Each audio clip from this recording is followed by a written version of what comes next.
تو صحیح بات یہ ہے کہ اس میں صحیح سند والی کوئی روایت بھی نہیں ہے، اور جس روایت کو صحیح کہا گیا شب برات کی فضیلت کے بارے میں، اس کو صحیح کہنے والے اکے دکے ہی ہیں۔ اکثر فقہا اور محدثین ایسی روایات کو جس میں شب برات کا ذکر آیا ہے یا تو ضعیف کہتے ہیں یا موضوع کہتے ہیں۔ ہاں یہ بات ضرور ہے کہ اس میں جو روایات آئی ہے وہ بہت آئی ہے، 6-7 صحابی شب برات کی حدیثوں کو نقل کرتے ہیں، تو اس طریقے سے تمام طرق کو اکٹھا کرنے سے وہ حسن بن جاتی ہے۔ تو اب خلاصہ یہ نکلا کہ واقعتاً شب برات کی فضیلت ثابت ہے، اور قرآن سے ثابت نہیں، حدیث سے ثابت ہے، اور جن احادیث سے ثابت ہے وہ یا تو حسن ہے، حسن لغیرہ ہے، یا وہ ضعیف ہے، اور کچھ علماء نے بعض روایت کو صحیح بھی کہا ہے۔ تو نہ تو مکمل طور پر انکار کیا جا سکتا شب برات کا، اور نہ اس کو اتنی اہمیت دی جا سکتی جیسا کہ شب قدر کو۔ بھائی شب قدر کی فضیلت تو قرآن سے ثابت ہے، اور شب برات کی فضیلت اچھی طرح حدیث سے بھی ثابت نہیں ہے، مطلب صحیح روایت بھی ڈھونڈ ڈھونڈ کے ایک آدھی ہی ملے گی۔ اکثر روایتیں حسن ہے، حسن کے درجے کو پہنچی ہوئی ہے۔ تو اب بتلائیے، ہمارے یہاں شب قدر کو اتنی اہمیت نہیں دی جاتی جتنی شب برات کو۔ اجتماع ہو رہا ہے، جلسے ہو رہے ہیں، آن لائن پروگرام ہو رہے ہیں، دیگیں اتر رہی ہے، رات کو عورتیں اور مرد اکٹھی نماز پڑھ رہی ہے، 100 رکعات ہو رہی ہے، اس میں سورہ اخلاص، اس میں یہ سورت پڑھ رہی ہے، اس میں یہ سورت پڑھی جا رہی ہے۔ یہ ساری کی ساری چیزیں غلط ہے، بدعت ہے، اور حدیث کے خلاف ہے۔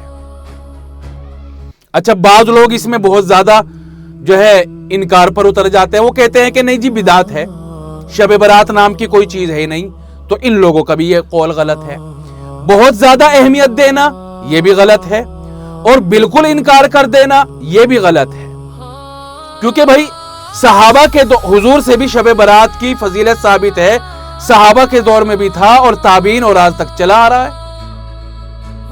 چنانچہ حضرت عائشہ نے شب برات کی فضیلت نقل کی، ان سے روایت منقول ہے، حضرت معاذ ابن جبل سے، حضرت علی رضی اللہ تعالیٰ عنہ سے، حضرت ابو ثعلبہ سے، عبداللہ ابن عمر سے، حضرت ابو موسیٰ اشعری سے، اتنے سارے صحابہ سے شب برات کی فضیلت ثابت ہے، احادیث منقول ہے۔ اس کا مطلب ہے کہ بھئی فضیلت ہے، تبھی تو اس کی فضیلت ثابت ہوئی۔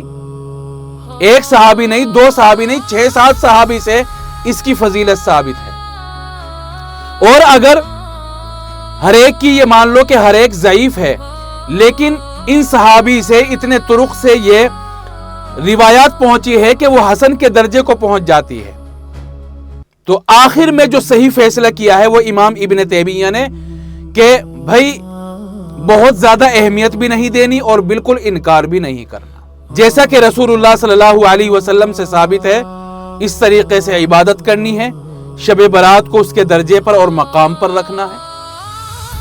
چنانچہ کئی روایات میں شب برات کی فضیلت ثابت ہوتی ہے۔ ایک تو یہی حضرت علی رضی اللہ تعالیٰ عنہ کی روایت جو میں نے خطبے میں پڑھی تھی، حضرت علی رضی اللہ تعالیٰ عنہ نبی کریم صلی اللہ علیہ وسلم سے نقل کرتے ہیں کہ جب شعبان کی 15ویں رات آئے تو رات کو عبادت کرو، اور اگلے دن یعنی 15ویں تاریخ کو روزہ رکھو۔ جو رات 14 اور 15 کے بیچ میں ہے اس میں تو عبادت کرو، فقوموا لیلہا، اور اگلے دن یعنی 15ویں شعبان کو روزہ رکھو۔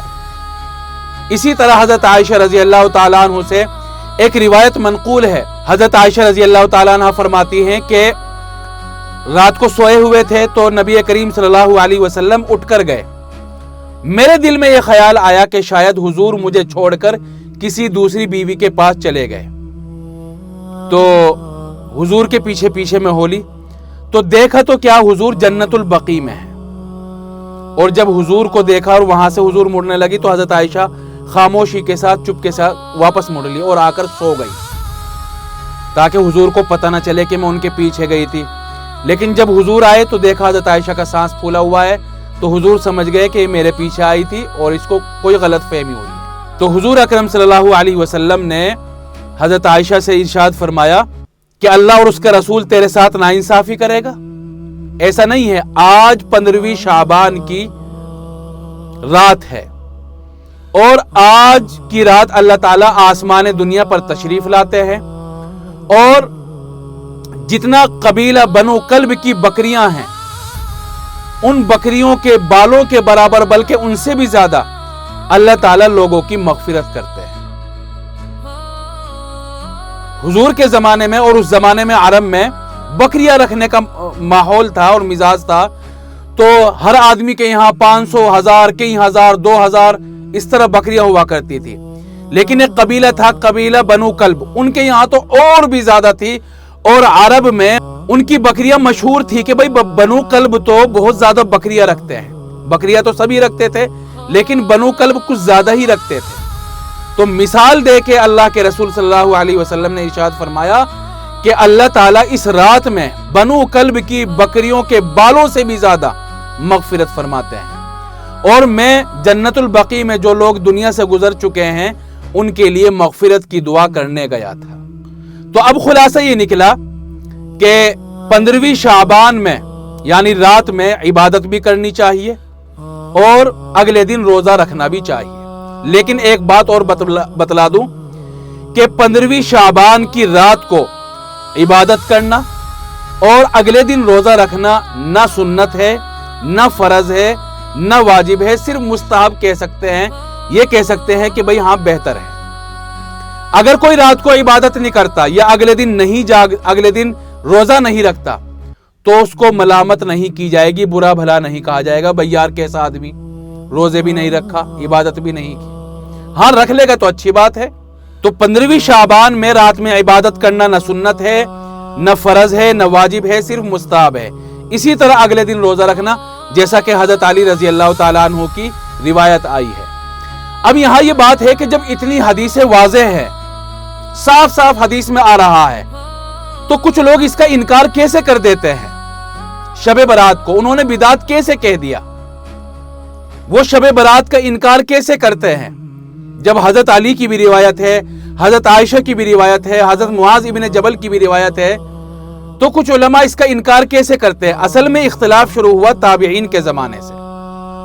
شب برات کی اہمیت تو سب کے یہاں مسلم تھی، صحابہ کے یہاں بھی، تابعین کے یہاں بھی، لیکن اختلاف ہوا تابعین میں۔ کون سے تابعین؟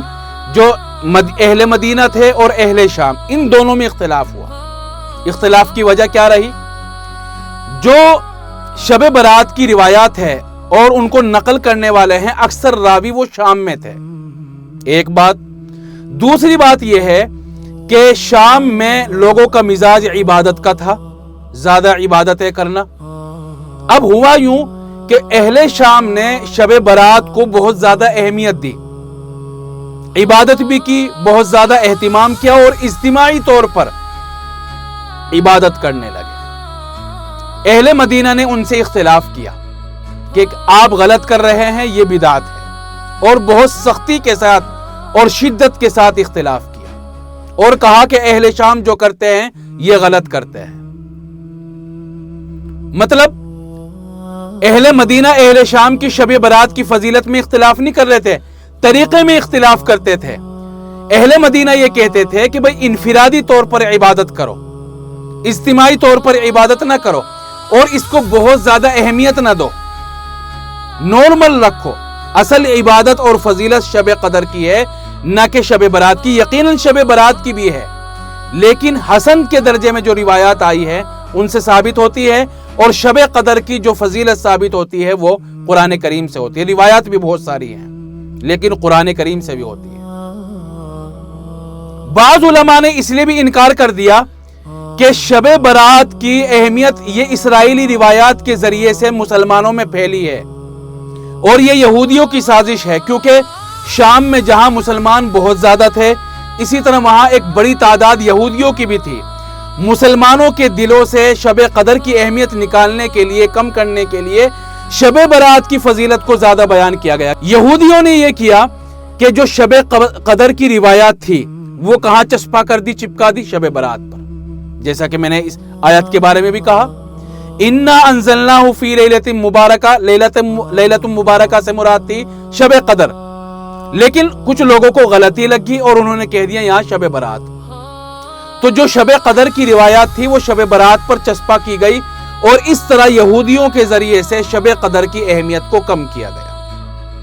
اور جب دیکھا کچھ علماء نے کہ بھائی اسرائیلی روایات اس سلسلے میں بہت زیادہ آ گئی ہے، تو انہوں نے کہہ دیا کہ یہ ساری کی ساری اسرائیلی روایات ہے جو اس کی فضیلت پر وارد ہوئی ہے شب برات کے سلسلے میں، اس لیے شب برات نام کی کوئی چیز ہے ہی نہیں۔ یہاں سے مین جڑ پکڑی گئی ہے اختلافات کی۔ تو حقیقت یہ ہے کہ شب قدر بہت زیادہ افضل رات ہے اور شب برات اس کے برابر نہیں ہے، لیکن شب برات کی فضیلت کا انکار کر دینا یہ بھی سراسر غلط ہے، کیونکہ میں نے بتلا دیا کہ اس کی روایات بھی بکثرت ہے اور تقریباً 6-7 صحابہ سے ثابت ہے جو شب برات کی فضیلت کی روایات کو نقل کرتے ہیں۔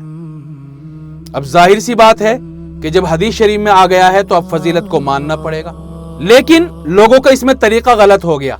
اب میں خلاصے کے طور پر کچھ باتیں عرض کر دیتا ہوں کہ ہمیں شب برات کیسے گزارنی چاہیے، اگلے دن کیسا گزارنا چاہیے اور کیا چیزیں اس میں غلط ہے۔ دیکھو، شب برات میں عبادت کرنی چاہیے جتنی بھی آدمی کی قوت ہو، طاقت ہو، اور یہ عبادت اجتماعی نہ ہو، انفرادی ہو، یعنی اکیلے اکیلے۔ عورتیں عبادت کریں تو اکیلے اکیلے، اکٹھے ہو کر نہیں۔ مرد عبادت کرے تو اکیلے اکیلے، نہ کہ اکٹھے ہو کر، ٹھیک ہے؟ اکٹھے ہو کر پڑھنا یہ غلط ہے، بدعت ہے اور گناہ ہے۔ تیسرے یہ ہے کہ اس کی عبادت گھر میں کی جائے گی، شب برات کی عبادت، نہ کہ مسجد میں، کیونکہ صحابہ سے اور حضور سے گھر میں منقول ہے، نہ کہ مسجد میں۔ دوسرے ایک بات یہ ہے کہ رات میں جاگنا اور اگلے دن روزہ رکھنا نہ یہ سنت ہے، نہ فرض ہے، نہ واجب ہے، بس زیادہ سے زیادہ یہ مستحب ہے، افضل ہے، بہتر ہے، کرنا چاہیے۔ اور ایک بات یہ ہے کہ اس رات میں قبرستان جانا نہ تو فرض ہے، نہ واجب ہے، نہ سنت ہے، زیادہ سے زیادہ مستحب ہے، کیونکہ نبی کریم صلی اللہ علیہ وسلم سے پوری زندگی میں صرف ایک مرتبہ شب برات میں قبرستان جانا منقول ہے۔ اسی طرح حلوہ وغیرہ پکانا، دیگ اتارنا، یہ بھی رسول اللہ صلی اللہ علیہ وسلم سے، نہ صحابہ سے، نہ تابعین سے منقول ہے۔ تو اس لیے نہ ادھر جھکنے کی ضرورت، نہ ادھر جھکنے کی ضرورت، نہ تو بہت زیادہ اہمیت دینے کی ضرورت کہ شب قدر کے برابر ہو جائے، اور نہ بالکل انکار کرنے کی ضرورت، بالکل درمیانی راستہ اختیار کرے، جیسا کہ ہمارے اکابرین کا طرز رہا ہے۔ بالکل اس کی فضیلت ہے، اور فضیلت ہونے کی وجہ سے اس میں عبادت بھی کرنی چاہیے، اور اگلے دن روزہ رکھنا چاہے تو روزہ بھی رکھنا چاہیے۔